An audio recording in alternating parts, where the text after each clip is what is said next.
Mucho que hablemos sobre criminales, por mucho que profundicemos en los asesinos más famosos de la historia en nuestro programa, por mucho que analicemos su conducta, su personalidad, posiblemente nunca lleguemos a saber por qué hacen lo que hacen y qué ocurre para que de la noche a la mañana empiecen una orgía de sangre. Hemos tratado actos atroces en Informe Enigma, pero al escuchar estas historias nos sentimos seguros porque esos monstruos ya han muerto o bien están entre rejas. Pero el verdadero miedo nos asalta cuando sabemos que nunca han sido atrapados o que están libres y que pueden convivir entre nosotros sin tan siquiera saberlo. En ese momento nos invade la desconfianza y la incertidumbre. Hoy hablamos de un crimen aún no resuelto que ocurrió en los años 40 del siglo pasado y que traumatizó a un país entero.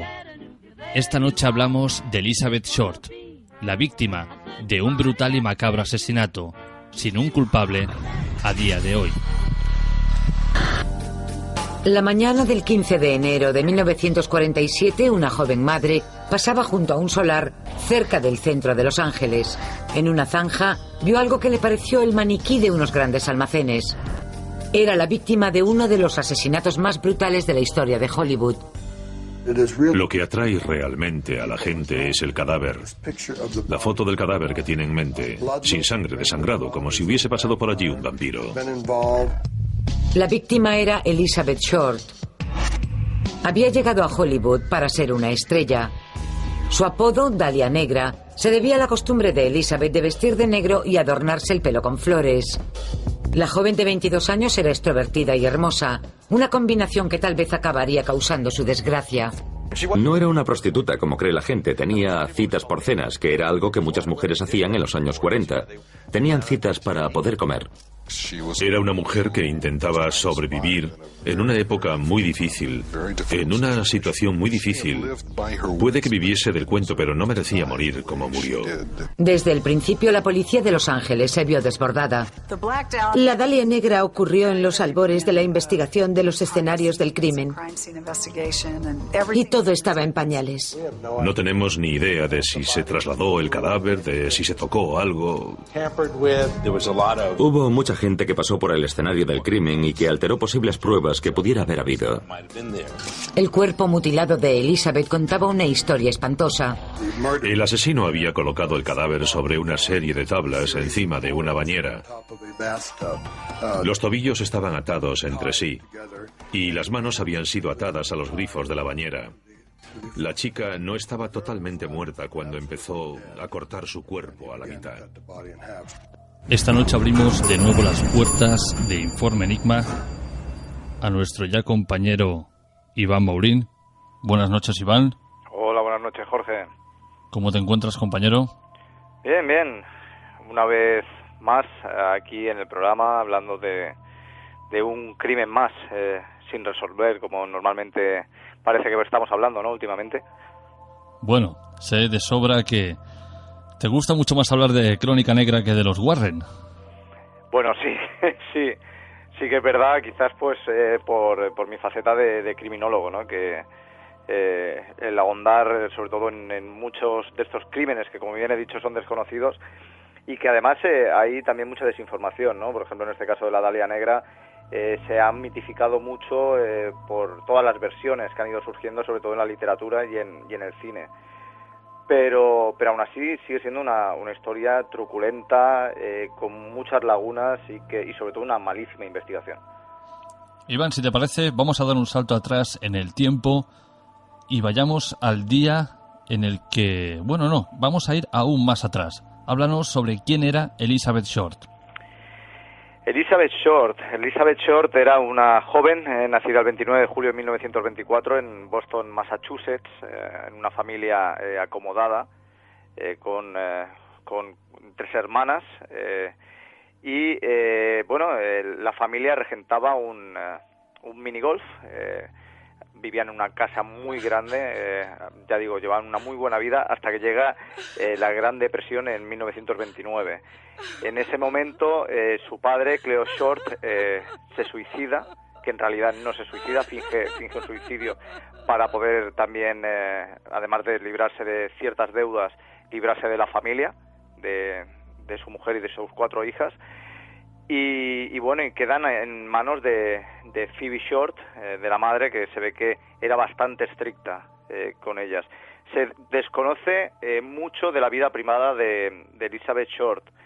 Se sabe que que una vez que llega a Hollywood, a Los Ángeles, sale todas las noches, que tiene una preferencia especial por los militares, porque se ve que ella estaba comprometida con un piloto, con el mayor Matt Gordon, que muere durante la guerra en la India, y que parece pues que eso también le deja como una fijación especial por los militares.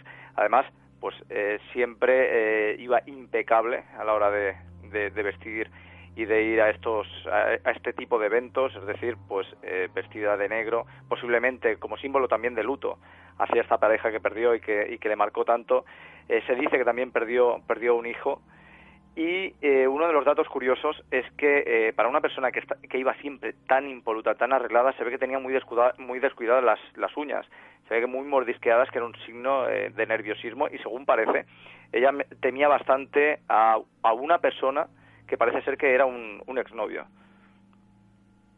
¿Por qué decide Elizabeth Short ir a Hollywood? Bueno, imagino que su intención sería, pues como mucha gente de aquella época, ¿no? Pues ser actriz o conseguir ser de alguna manera famosa.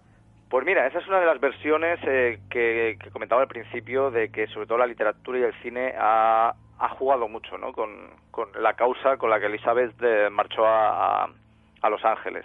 Ella llega en verano de 1946 y lo primero que se dice, obviamente, es que lo que quiere es, como muchas personas, triunfar, ¿no? En la ciudad de los sueños, en Hollywood. Hay otra versión que explica que va a California a buscar a un antiguo novio, pero parece que la realidad es otra. Ella acude a California para reunirse con su padre, con Cleo Short, esta persona que había fingido suicidio, y que aún así parece que la relación no es buena. Él se quiere desentender totalmente de su hija, y después del asesinato la policía consigue contactar con él y no se preocupa, o sea, no le importa ni la muerte de la hija ni saber quién es el causante de dicha muerte. Iván, ¿qué ocurre para que la Dalia Negra pase a ser una leyenda?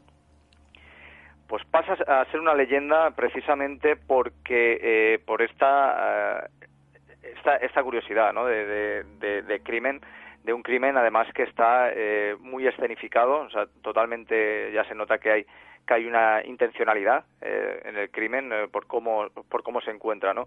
Nos tenemos que trasladar al 15 de enero de 1947 a las 10:30 de la mañana, cuando Betty Bersinger, va paseando con su hija de 3 años en un carrito por la zona de South Norton Avenue, al sureste de Los Ángeles, que se encuentra en los suburbios de Leimert Park. Allí hay un descampado que hoy en día parece que sigue estando allí, donde tenían que haber edificado un edificio y pararon las obras en el momento de la guerra. En teoría después iban a edificar, pero se quedó allí.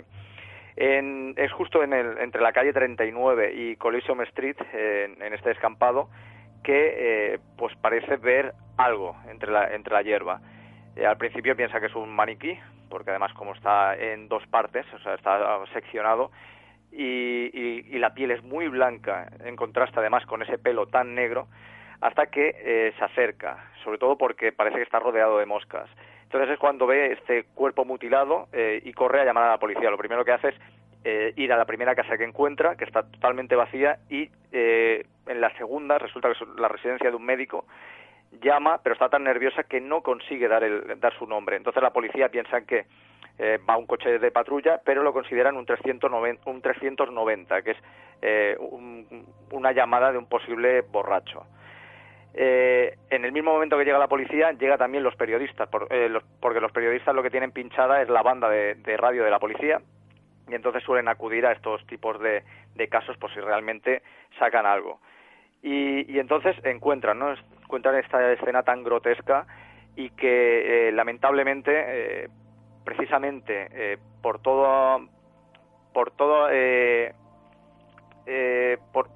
la brutalidad, ¿no?, del caso, y que hace que acuda tanta gente a la zona del crimen, se contamina el escenario. Pero tan brutal era realmente, Iván, porque bueno, hemos tratado en el programa muchísimos asesinos que realmente han hecho un cuadro o un puzzle prácticamente con el cuerpo de sus víctimas, y Elizabeth Short, a simple vista, sencillamente lo peculiar es que estaba separada en 2 trozos. No, eso es lo que más se conoce, ¿no?, por la fotografía, pero realmente se sañaron con ella. O sea, ahí hubo una vejación absoluta sobre el cuerpo de Elizabeth. O sea, la causa de muerte, según el forense, es por una pérdida masiva de sangre. Ella es lo que presenta en el cuerpo es, por supuesto, esta marca tan característica, ¿no?, de ella, la sección por la mitad a través del disco intervertebral entre la segunda y la tercera vértebra lumbar. Después, por ejemplo, dicen que presenta golpes múltiples por todo el cuerpo, que ha causado hematomas en cara y cuerpo, la nariz rota a través de estos golpes.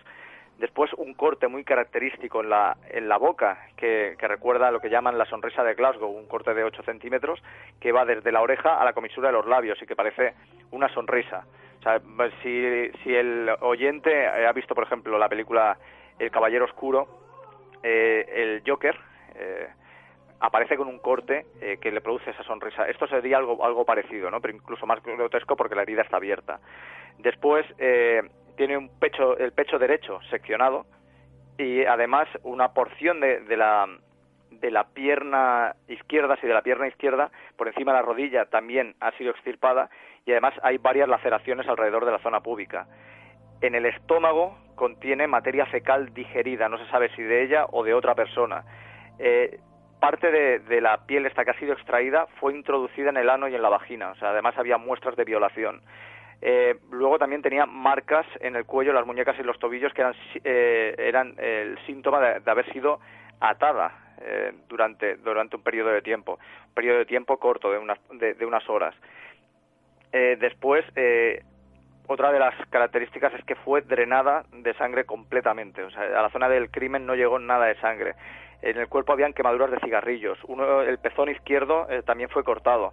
Y también otra de las cosas más características fue la posición en la que fue encontrado el cadáver. El cadáver fue encontrado la parte inferior con las piernas estiradas y separadas, y la parte superior estaba separada unos cuantos centímetros de la parte inferior.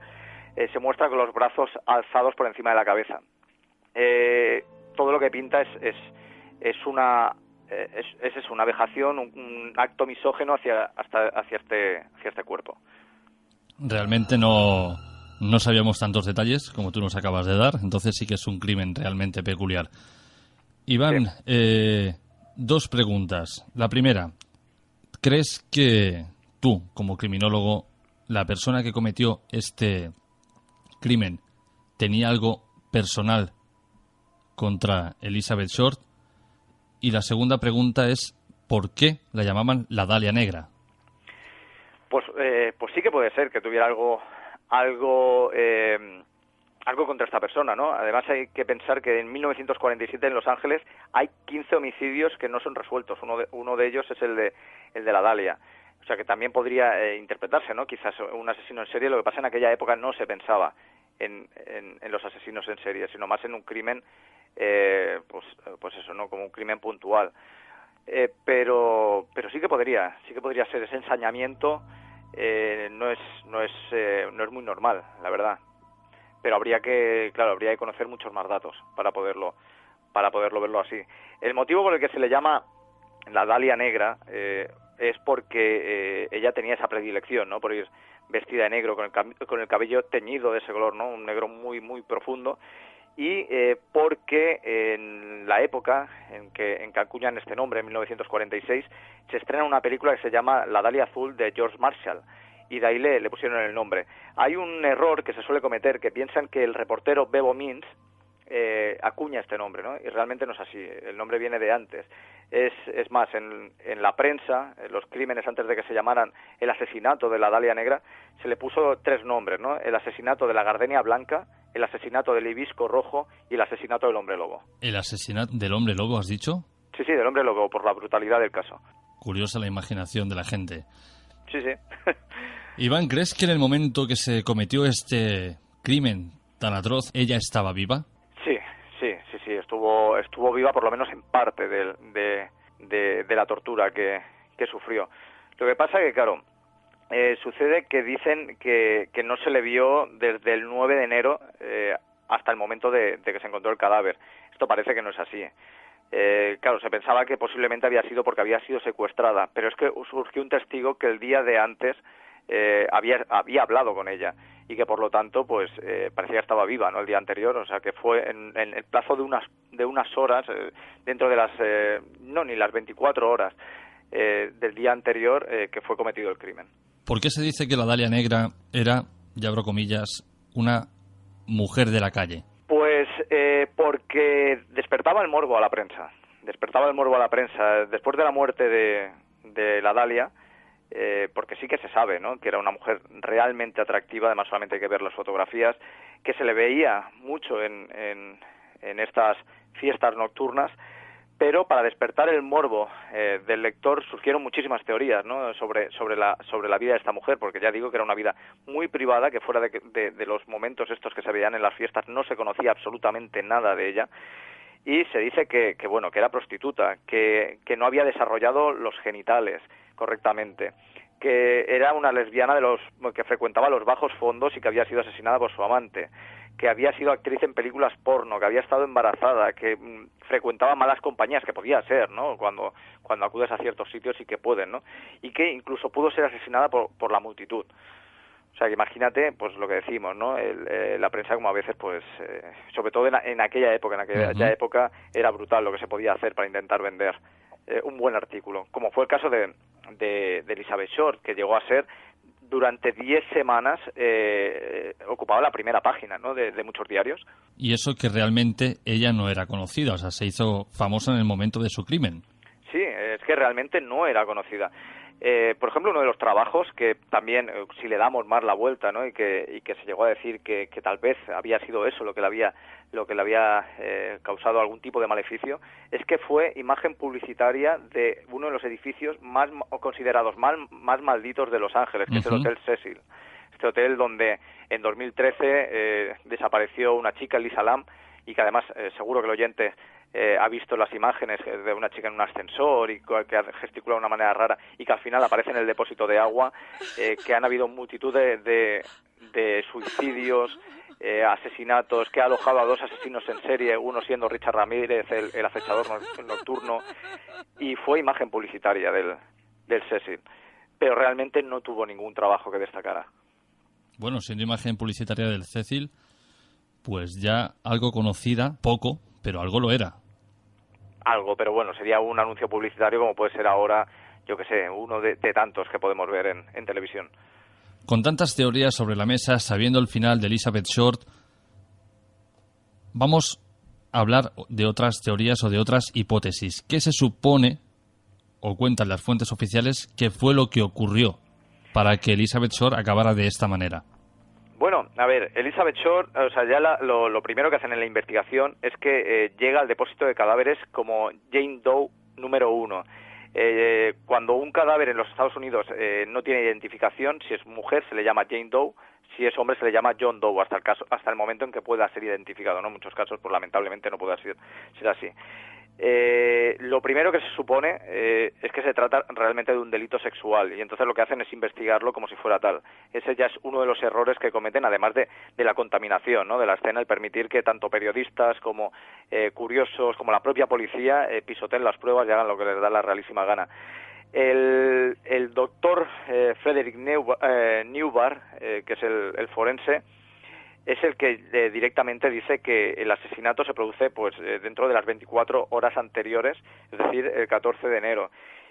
Pero es gracias al editor jefe del diario Los Angeles Examiner que propone a a la policía enviar las huellas a través de una máquina que él tiene, ¿no? Que se llama el Soundex, que era una especie de inicios del fax para poder enviar las pruebas de un modo rápido al FBI y a Washington, porque claro, el tenerlo que hacer con el método tradicional pues se iba a demorar y no garantizaban, ¿no?, que al final el caso fuera más allá. Es así como realmente se acaba localizando la identidad de esta mujer, y la reciben, imagínate si va rápido, que ellos la envían el 15 y la envían el 16 de enero y el mismo 16 de enero lo reciben. 56 minutos después pueden identificar las huellas, porque aparecen en dos sitios. Uno en la base de datos de la base militar Camp Coke de Santa Bárbara, de enero de 1943, cuando ella solicita un trabajo allí. Y después otra del 23 de septiembre de 1943, cuando es arrestada en Santa Bárbara por beber siendo menor de edad. Iván, ¿cuántos litros de sangre tiene el cuerpo humano? Pues eso depende sobre todo del tamaño aproximado del cuerpo, ¿no? O sea, en este caso, vendría, a ver, las dimensiones no las sé correctamente, ¿no? Pero habitualmente tienen pues 5 o 6 litros de sangre. En su caso, pues posiblemente sería más tirando a 5, porque no era una persona muy grande, ¿no? Uh-huh. Obviamente, si son personas muy voluminosas, pues esta cantidad puede acelerarse.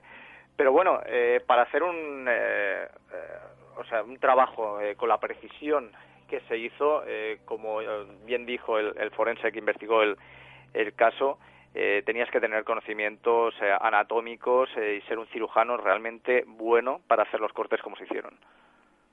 Porque, si no me equivoco, y como tú bien has dicho, la noche anterior alguien habló con ella, el cadáver se encuentra por la mañana, con lo cual no hay muchas horas de diferencia. ¿Cómo se hace desaparecer tanta cantidad de sangre sin que nadie se dé cuenta? Porque se hizo en otro lugar. Obviamente un trabajo así tan preciso tuvo que ser pues posiblemente en alguna casa, algún sótano o lo que fuese. En la escena del crimen se encontró, por ejemplo, un saco de cemento que posiblemente fue con el que se trasladó a la zona. Luego, por ejemplo, hubo un vecino que mencionaba haber visto a las 6 de la mañana justo en esa zona un vehículo con unas características de un sedán negro, que posiblemente podía ser un Ford, y que pues quizás era el que había dejado la sangre. Presuntos culpables, Iván, ¿los hubieron? Sí, hombre, y tanto que hubieron. Se calculó que habían unas 300 posibles culpables, porque piensa que sobre todo cuando son casos tan mediáticos lo que hacen es, claro, la gente llamar, ¿no? A veces pues también dando datos erróneos, no voluntariamente, en otras ocasiones sí, y en otras muchas ocasiones también es para, ¿no?, para conocer un poco más de datos sobre el caso. Los más conocidos es, por ejemplo, el sargento Peter Becher, que lo llevan a comisaría en mayo de 1947, y es un amigo tanto de él como de Elizabeth Short, John O'Neill, que era un soldado, que duda de él cuando recibe varias postales, y en una de ellas aparece firmado como Betty Short Becher, que es como si viniera a insinuar que tenía una relación con ella, y entonces pues lo denuncia, ¿no?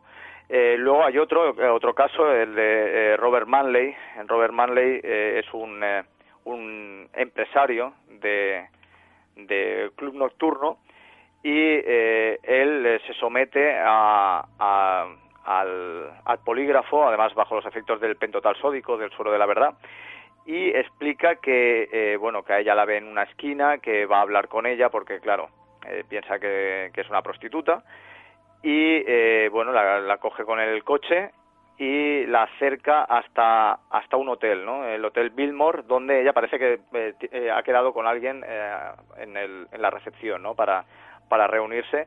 Una de las cosas que comenta es que durante el trayecto va a través del retrovisor, ella va tomando notas de vehículos porque parece que tiene esa paranoia de que la están persiguiendo. Él la espera en el coche una vez que entra en el hotel, y como tarda tanto se marcha y es la última vez que se consigue ver. Otro de los posibles sospechosos es Matt Hansen.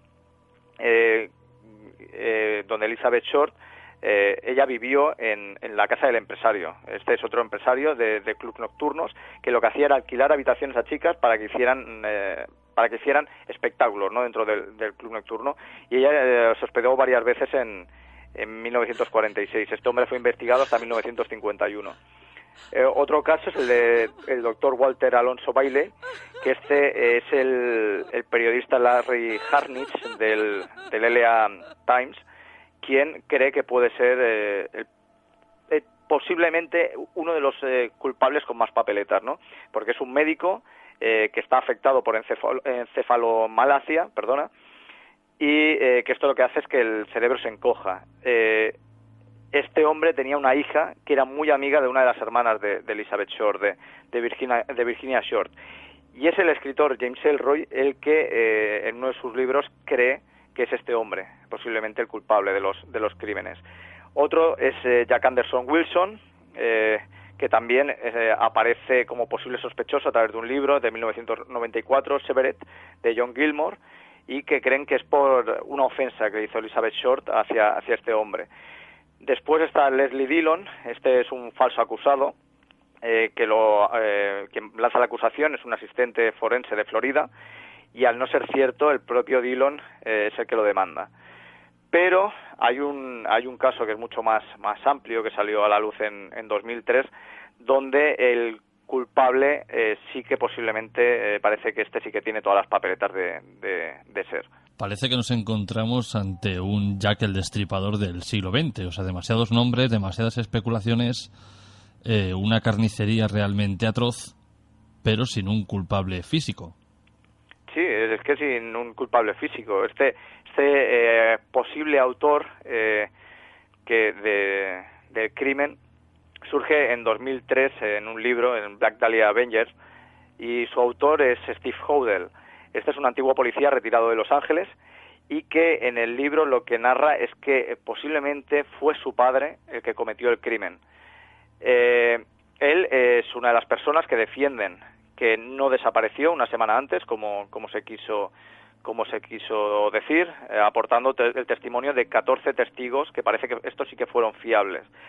Uno de estos testigos es la que era entonces oficial, el Mill McBride, y que resulta que el 14 de enero, el día antes de la desaparición y que por lo tanto es el día del crimen, la vio en dos ocasiones, ¿no? Una en la que ella, en el momento en el que la ve patrullar, acude corriendo diciendo que un antiguo pretendiente la había amenazado con asesinarla, y poco después la ve en un bar del centro. Es decir, que parece ser que no hubo un plazo, ¿no?, muy grande entre el secuestro y el crimen de Elizabeth Short. Después se comenta mucho de que en los últimos días iba muy desaliñada, ¿no? Se le veía muy nerviosa, con miedo, era bastante retraída. La verdad que una conducta, ¿no?, y además el aspecto totalmente diferente del que solía llevar. En el caso el culpable sería Josh Holden, un médico de Hollywood, además con muchísimo prestigio, y que es considerado, en su momento, en 1949, parece ser que la policía sí que sospechó que podía ser él, sobre todo después de que hubiera sido acusado de violación por su propia hija adolescente, porque parece que que junto a otro hombre y a otras dos mujeres pues violaron, ¿no?, a la chica, pero poco después lo absuelven. Es en el momento en el que creen que él puede estar relacionado, que acuden a su mansión, además una mansión que es muy conocida, sobre todo hoy en día, en el cine, en series, en anuncios de televisión, que había construido el hijo de Frank Lloyd Wright, un arquitecto realmente conocido a nivel mundial, que además es una casa que es conocida como la residencia Souden o la casa Tiburón, de aspecto maya, y allí encuentran material pornográfico y además material bastante comprometedor.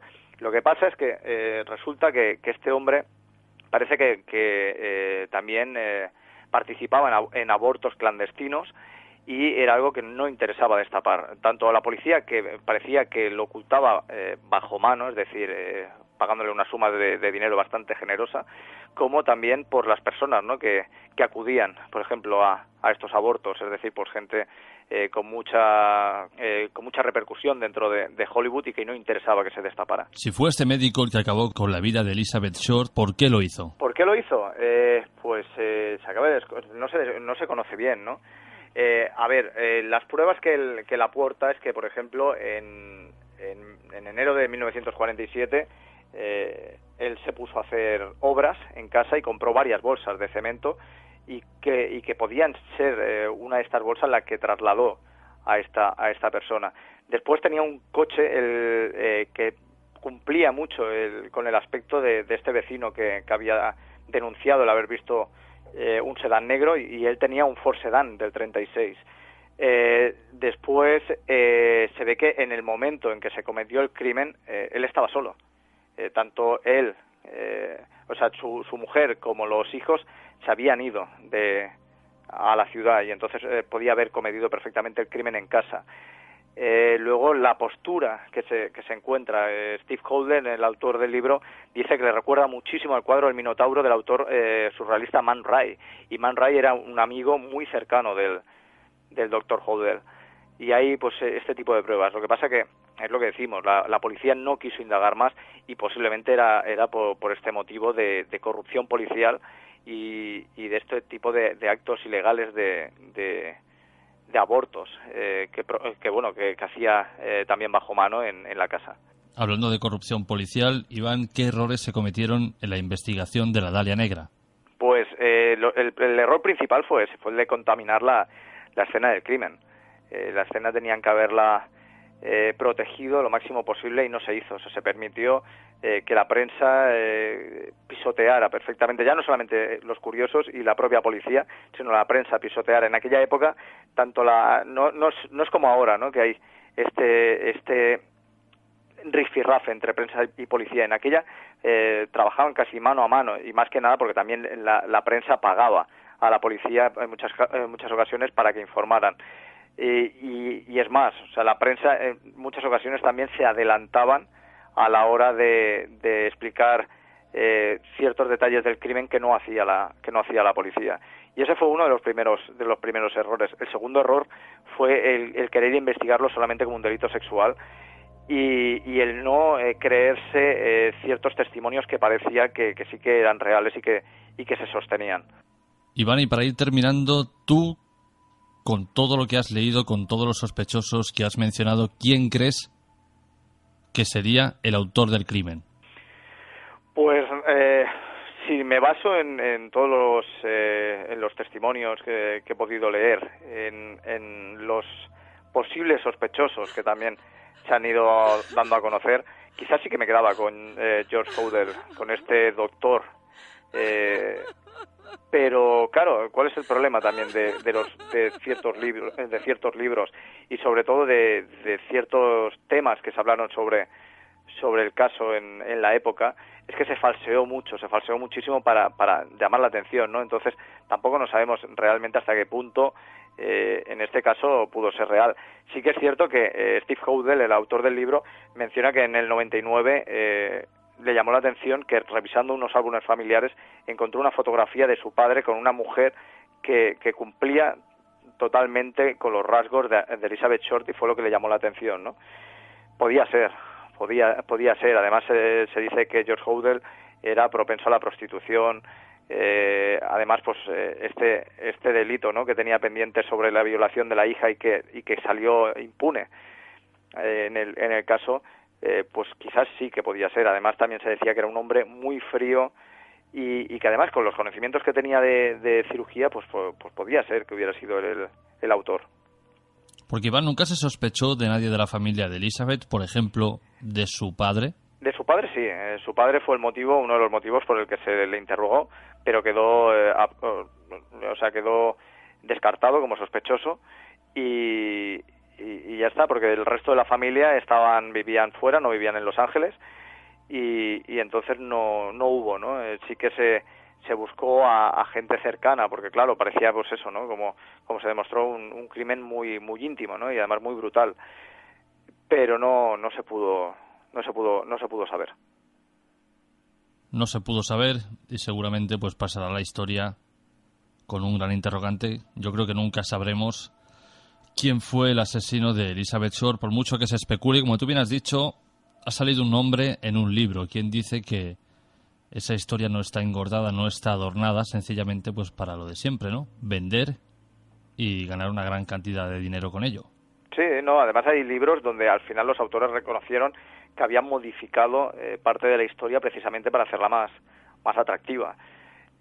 Claro, el problema está en que si tú estás vendiendo un libro que se supone que es de no ficción, es decir, que trata sobre un crimen real, lo que no puedes hacer es ficcionarlo. Sí que puedes ofrecer tu teoría, puedes ofrecer tu opinión.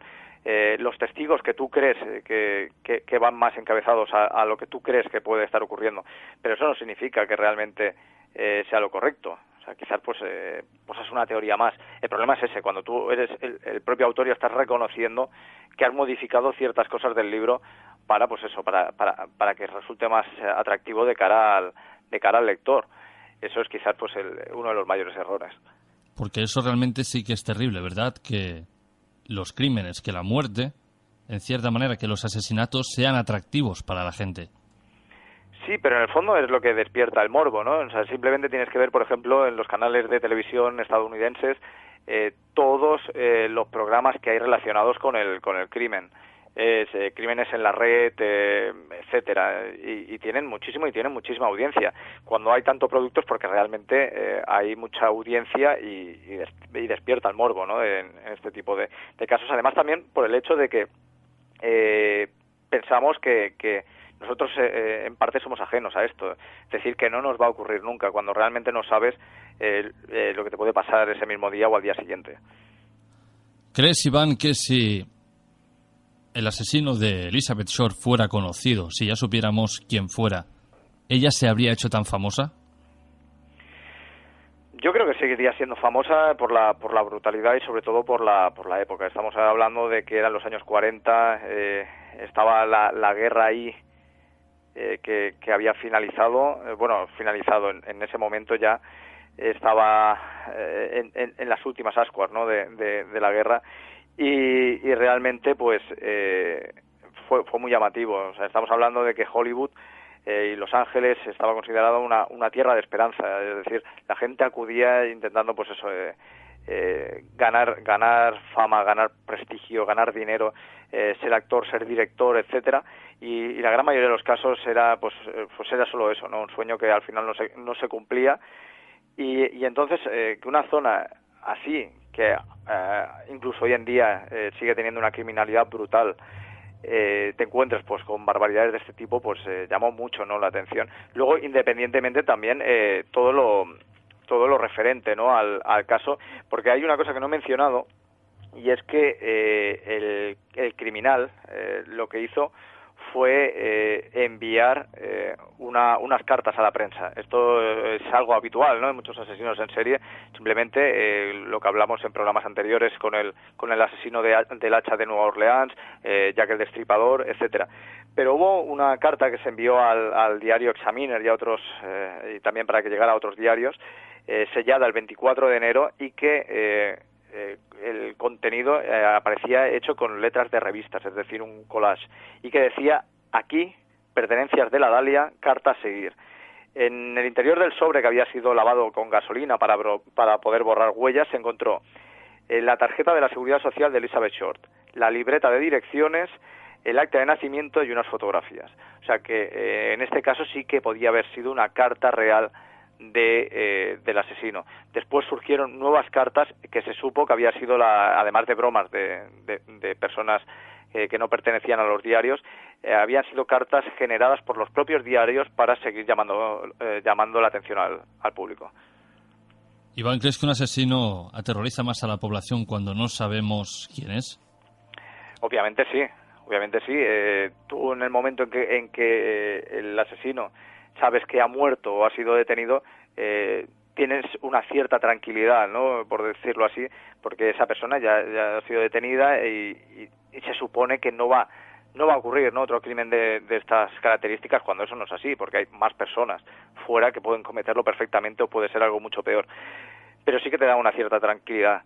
cuando un autor de este tipo sabes que sigue libre, no sabes qué va a hacer, si va a volver a actuar, si te va a ocurrir a ti, si le va a ocurrir a alguien cercano, o aunque no le ocurra a alguien cercano, que puede ocurrir en tu barrio, y entonces pues generarte más terror. Pues Iván, cerramos aquí el capítulo de la Dalia Negra. Como siempre, compañero, un verdadero placer que hayas pasado por Informe Enigma. Y este caso, bueno, pues para hablar de algo que te gusta mucho, como es la Crónica Negra, aunque bueno, algún día te volveré a traer para hablar de los Warren. Seguro. Pues lo dicho, Iván, un placer, buenas noches y nos vemos la próxima vez. Un placer y exacto, volvemos a hablar en breve. Buenas noches. Y con esto, queridos oyentes, llegamos al final del programa de hoy. Nosotros volveremos dentro de 7 días.